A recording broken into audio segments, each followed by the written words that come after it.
Duka kami menyelimuti saudara-saudara di Pulau Sumatera yang kembali kehilangan rumah, harta, bahkan keluarga akibat air yang tak lagi tertampung oleh bumi yang dirusak.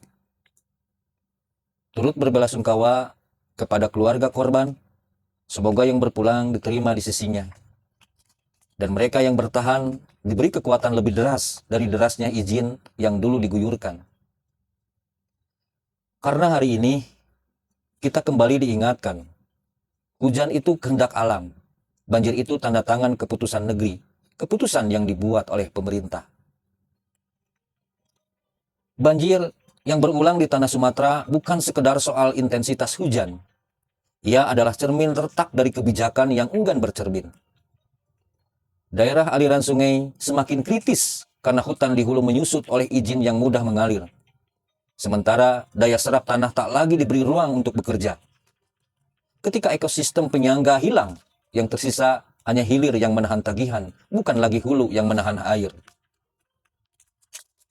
Lucunya, dalam senyap bertahun-tahun, suara yang lantang memperjuangkan lingkungan sering lebih dulu tunduk pada arus kepentingan.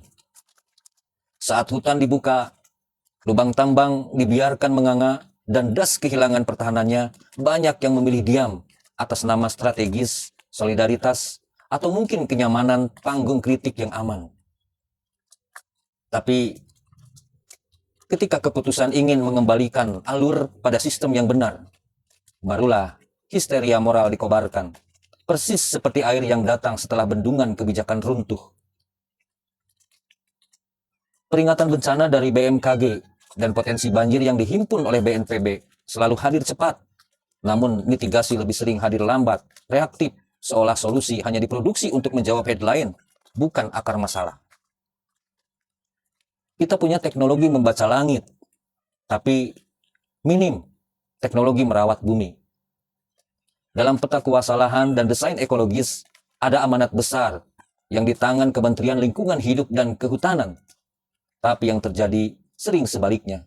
Izin deras, rehabilitasi seret, infrastruktur drainase dan normalisasi sungai dirancang oleh Kementerian PUPR. Tetapi eksekusi sinerginya lebih sering retak sektoral, bukan rangka besar negara. Dan di ruang pengawasan legislasi, DPR RI seringkali lebih cepat membentuk tim wacana daripada tim perbaikan desain kebijakan. Ironis, perut bumi dikuras oleh keputusan, tapi perut rakyat dipaksa kenyang oleh bencana. Di sini yang tenggelam bukan hanya kampung, melainkan keberpihakan yang semestinya menyelamatkan sebelum musim hujan, menyelamatkan narasi para penganggu kursi. Sudah saatnya negara berhenti melihat banjir sebagai episode bantuan perahu dan mulai menatapnya sebagai kegagalan desain das dan tata kuasa lahan. Karena pemerintah yang besar bukan diukur dari seberapa banyak yang menyalurkan logistik saat bencana, tapi dari seberapa jauh yang mencegah rakyat terpaksa membutuhkan logistik itu sejak awal. Sekali lagi, doa kami mengalir untuk para korban di kota Medan hingga pelosok sungai-sungai di Provinsi Riau. Semoga ini bukan lagi sekedar ritual tahunan air datang, bantuan datang, wacana datang, lalu keseriusan pulang tanpa jejak. Karena di Sumatera, yang harus membesar bukan volume banjirnya, tapi volume koreksi kebijakannya. Sebab rakyat tak menuntut siapa yang mengurus, mereka hanya ingin banjir tidak lagi mengurus mereka. Salam hormat, Sampurasun.